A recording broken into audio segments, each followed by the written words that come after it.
ang taktika kuno ni Dato Lapu-Lapu gikan din ha usa ang asdang paingon diri. Dunay laing grupo nga gikan sa wala nga miasdang, duna say laing grupo nga gikan sa tuo.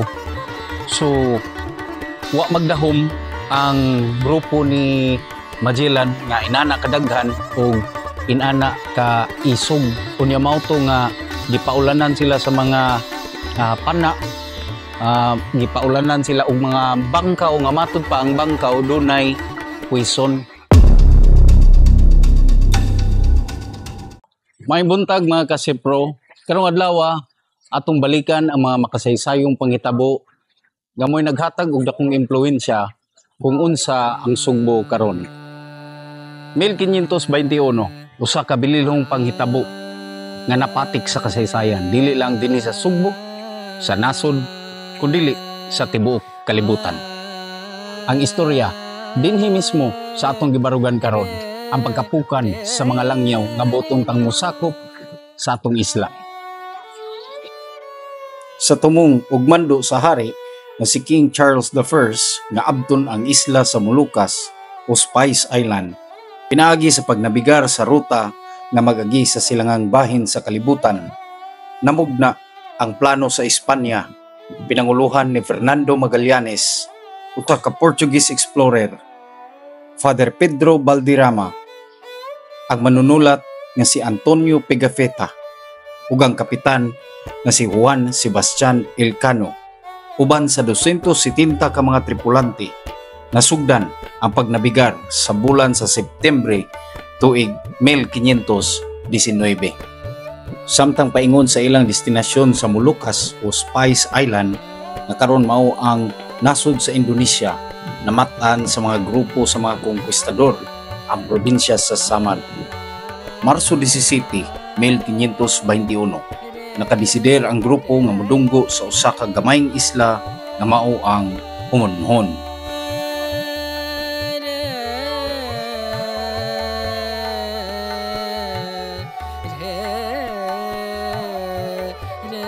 Pipila ka mga adlaw nipadayon ang grupo ni Magellan sa pagnabigar ug nahiabot sila sa isla sa Limasawa sa Leyte. Gisugat sila sa leader o dato sa maong lugar nga mao si Raja Kulambo, inubanan sa iyang igsuon nga si Raja Siago. Na amuse si Magellan sa pag-abi-abi nila ni Raja Kulambo ug ni Raja Siago sa ilaha, unya labaw nga nakahatag og interes niya ang mga sinuotan nila ni Raja Kulambo nga dunay dayan nga bulawan, o niya ang giserve nga mga plato bulawan usab. Maong si Magellan na interes siya sa mga bulawan. Nakapangutana sab ko sa akong kaugalingon kung giunsa sa mga Espanyol og ni Raja Kulambo sa pagsabot sa usag-usa. Sa istorya ni Pigafetta, duna sila'y kauban nga sulugoon og assistant ni Ferdinand Magellan nga usa ka Malay nga gipanganlan og Enrique Malacca. Og dinhi naibaw-an ni Enrique Malacca nga duol ra di ay o makasabot siya sa sinultian sa mga nitibo sa Limasawa. So naning hitabua, nahog nga si Enrique Malacca mao ang ilang interpreter.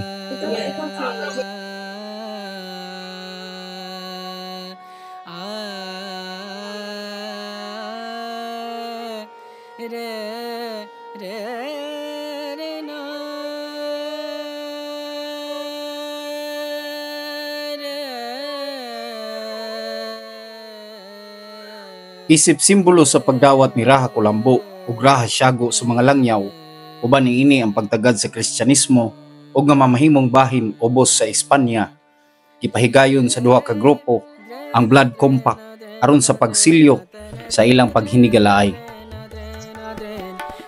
Marso 31, 1521, giselebrar ni Father Pedro Valderrama ubos sa mando ni Magellan ang unang misa sa baybayon sa Limasawa nga gitambungan sa mga sakop ni Raha Kulambo. Human sa misa, mitarok og dakong cross si Magellan sa usa sa mga bungtod sa maong lugar, isip simbolo sa pagdawat sa mga nitibo sa Kristyanismo ug ang pagpaubos ni ini sa mando sa Espanya. Gisultian ni Raha Kulambo si Ferdinand Magellan nga aduna pay usa ka isla nga daghan usab sama sa ilang isla nga daghan usab og bulawan, unya puno sa mga spices og daghan usab nga kaning mga hayupan. So mao kana ang Sugbo. Inubanan ni Raha Kulambo ang grupo ni Magellan mipadayon sa pagnabigar paingon sa isla sa Sugbo. Abril 7, 1521, miabot ang grupo sa isla sa Sugbo nga karon mao ang Cebu. Abril 14, 1521, sama sa Limasawa sa Leyte, kipahigayon ang unang misa sa Sugbo ug gibunyagan si Raha Humabon ug ang iyang asawa nga si Raha Humamay. Dinhi gihinganlan sila og Carlos ug Juana. Human sa bunyag, mihatag si Magellan og gasa didto ni Juana. Mao kini ang imahe sa Batang Hesus nga karon mao ang patron sa Sugbo, ang Senyor Santo Niño. Ug gitarok ni Magellan ang dakong cross timaan sa pagdawat sa Kristyanismo ug sa pagpaubos sa Sugbo sa mando sa Espanya. Mao na kana ang Cebu Metropolitan Cathedral. Sa kilid mao ang Archdiocesan Museum, no, niya kana diha sunahan mao na ang Santo Niño Church, Basilica del Santo Niño, niya ang karaan nga St. Peter Chapel. So niya ni mahimutang sa Daan Burgos, corner P. Gomez Street sa Cebu City.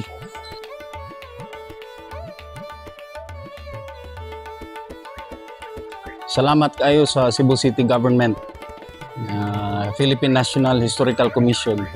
Ihatagan gyud og bili ang mga sakripisyo sa unang panahon nga naumol ta karon.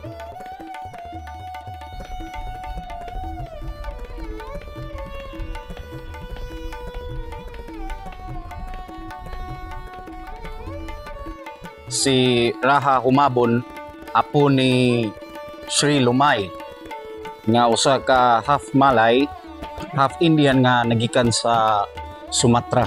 Ang Sumatra karon na mahimutang sa Indonesia. Unya ug matod pa nga si Lumay, ang apuhan ni Humabon, dunay 4 ka mga anak nga si Alho, si Ukob, si Parang ug si Bantog. Si Alho mao'y namuno sa lugar nga gitawag og Sialo, nga karon mao ang Karkar og Santander, samtang si Ukob mao'y namuno sa Nahalin kon sa norte, nga mao karon ang Konsolasyon, Liloan, Compostela, Danao, Carmen og Bantayan. Unya matod pa sa istorya nga si Ukob namatay sa pagpakig-away batok sa mga Magalos nga gikan sa Mindanao. Og ang mo take over unta mao si Parang, ang usa ka igsoon apan dili kini makapamuno tungod kay do na kini diferensya sa iyahang lawas. Mao ngang namuno ang kinamanghuran nga si Bantog, ang papa ni Raha Humabon. Nga matud pa si Bantog mo'y namuno sa lugar nga gitawag og Singhapala o Singhapura kun City of Lion, including karon ang Cebu City. Og si Bantog namatay sa sakit og ang nipuli mao si Raha Humabon. Si Raha Humabon naminyo ni Raha Humamay. Sa pag-abot ni Ferdinand Magellan dinhi sa Sugbo, gibunyagan sila ni Father Ilcano sa Abril 7, 1521 ug gipanganlan sila og Carlos o Juana.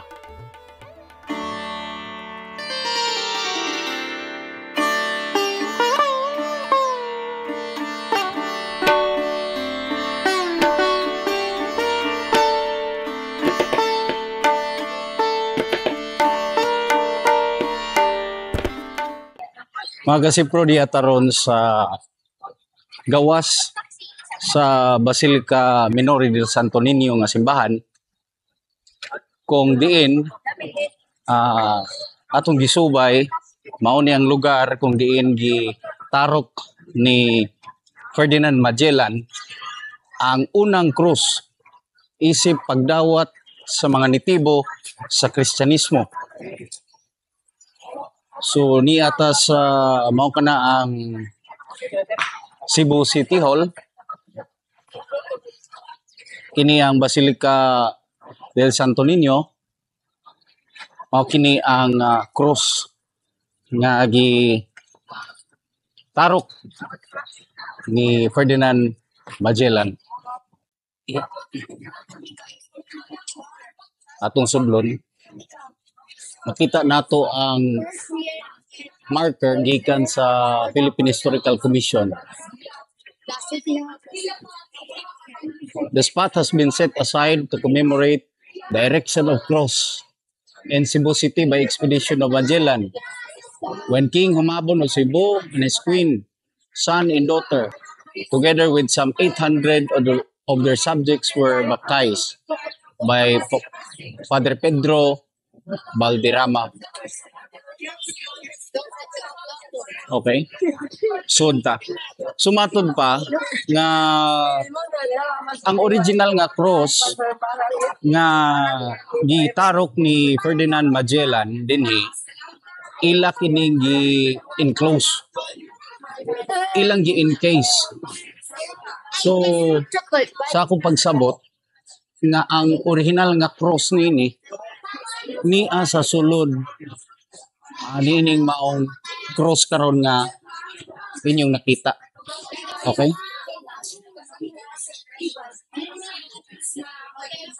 Doon ay mural sa ibabaw.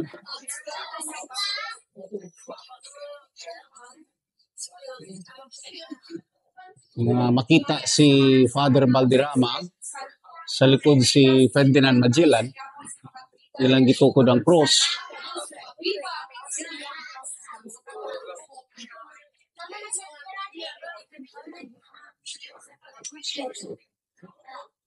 This cross of Tindalo wood encases the original cross planted by Ferdinand Magellan.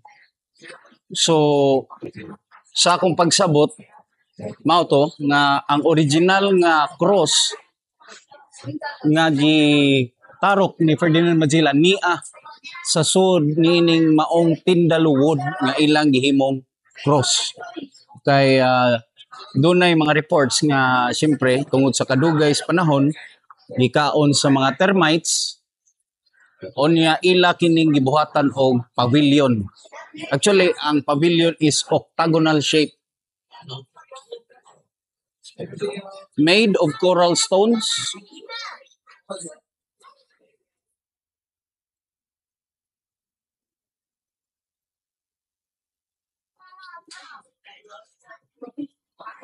Sumaw pa ni ang mga bato.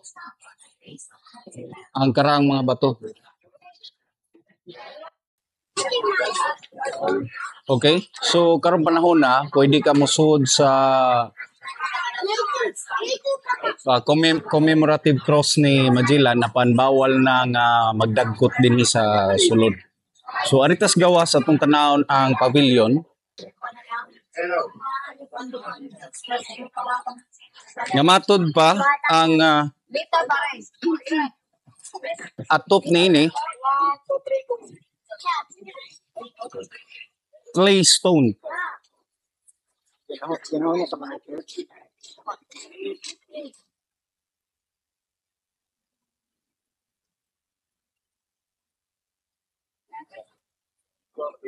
Gibuhat ni 1834 under sa Spanish colonial era.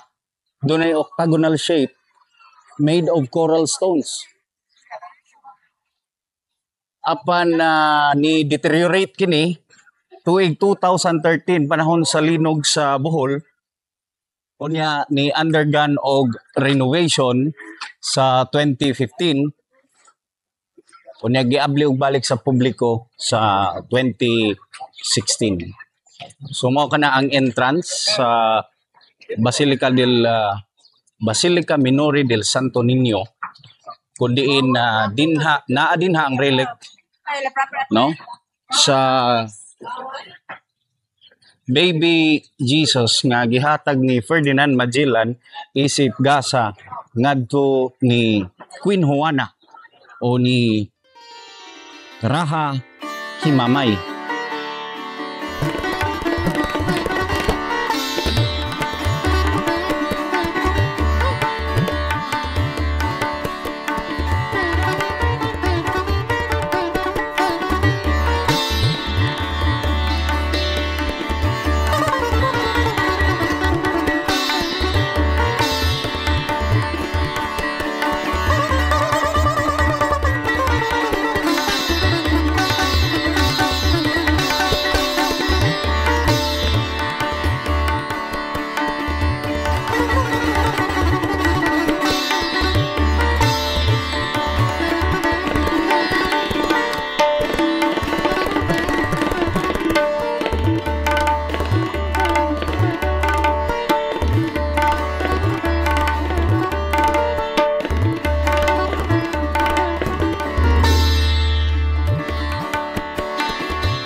Kini usa ka dakong relic, nindot kayo ug makapanglimbaot kayo sa balibo, dunay nakasuhat sa ibabaw nga Glorias Españolas.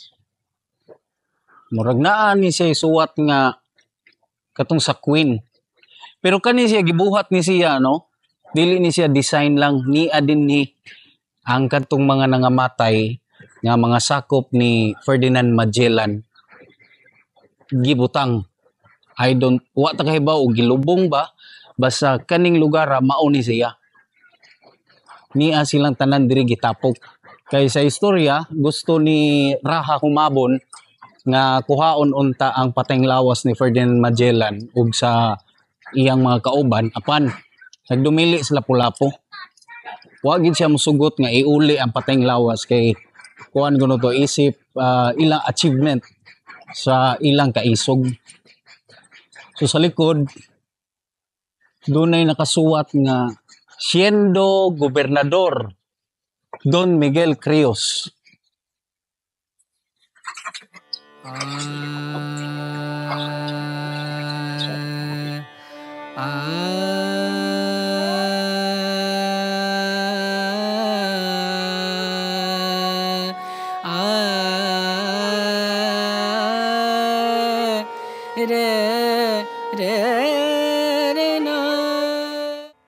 Nainganyo si Magellan sa Sugbo ug nagkisayod. Nagsulti si Raha umabon ngadto kang Magellan nga aduna pay laing dakong grupo ang iyang hingpit nga karibal. Ang tuwa mahimutang sa isla sa Mactan ug kini gipamunuan ni Dato Lapu-Lapu. Dali nga misugo si Magellan nga pahibawon ang kampo ni Dato Lapu-Lapu nga mag-andam og mga gasa sa ilang pagbisita, inubanan sa pagpahibaw sa iyang mga laraw sa maong lugar. Apan hingpit nga nagdumili si Dato Lapu-Lapu. Abril 27, 1521. Sa pagtuo nga mahadlok ang grupo ni Lapu-Lapu, mimando si Magellan sa iyang mga sundalo nga sunugon ang tanang mga payag sa tribo aron nga mutahan kini kanila. Ug nga dili magapilapil, ang grupo ni Raha humabon sa ilang pagabuhaton.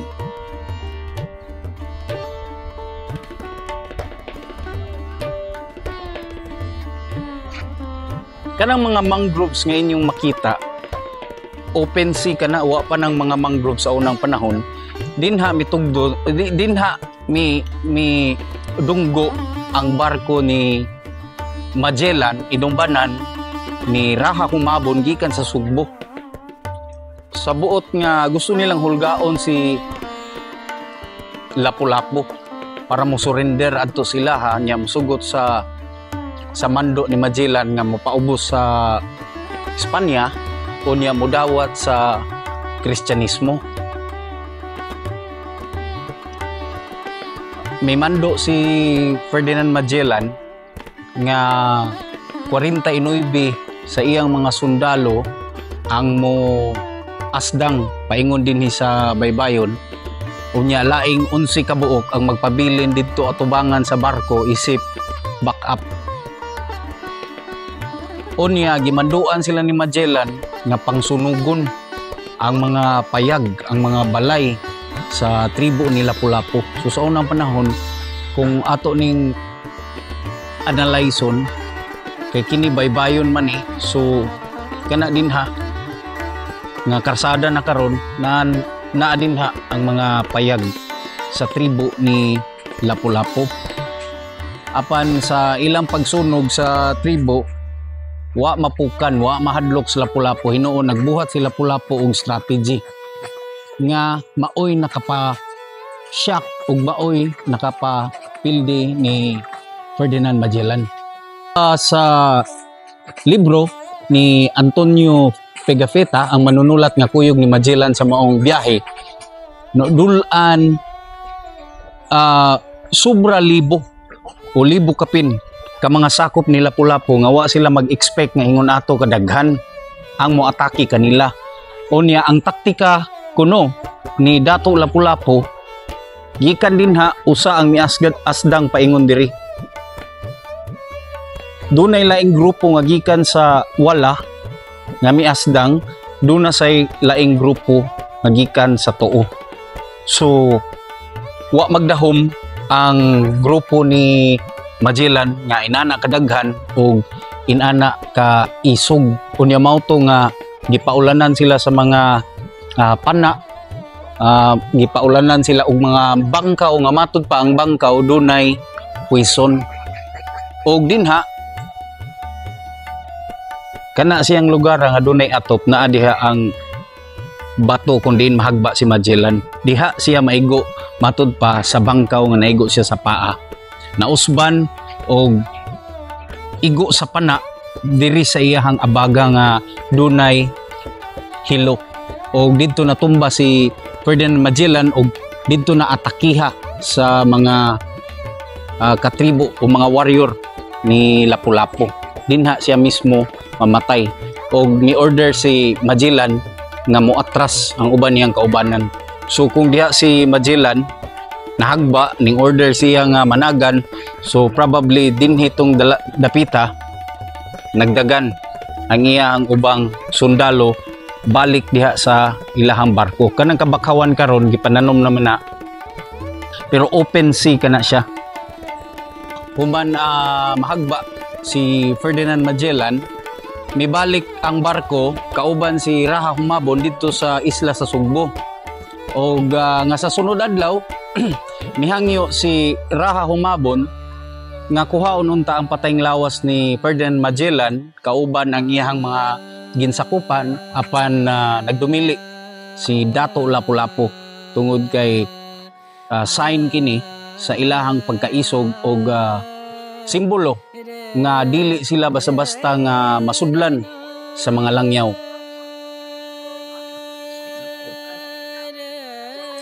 Baguhay lang na gipahigayon ang kadaugan sa Mactan, Abril 27, mao inyong makita nga naay mga payag-payag diri nga ilang gi-decorate kay dinhi gi-commemorate ang panag-away ni Magellan ug ni Lapu-Lapu.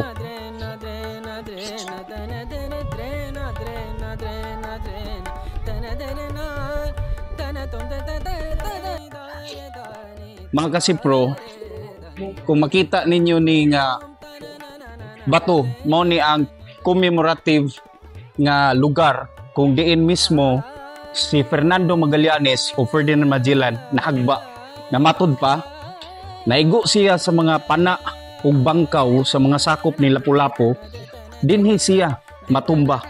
Mao kining bato nga ilang gibutang diri isip paghinumdom nga aning lugar mismo aning nga spot dinhi matumba ang leader sa mga Kastila.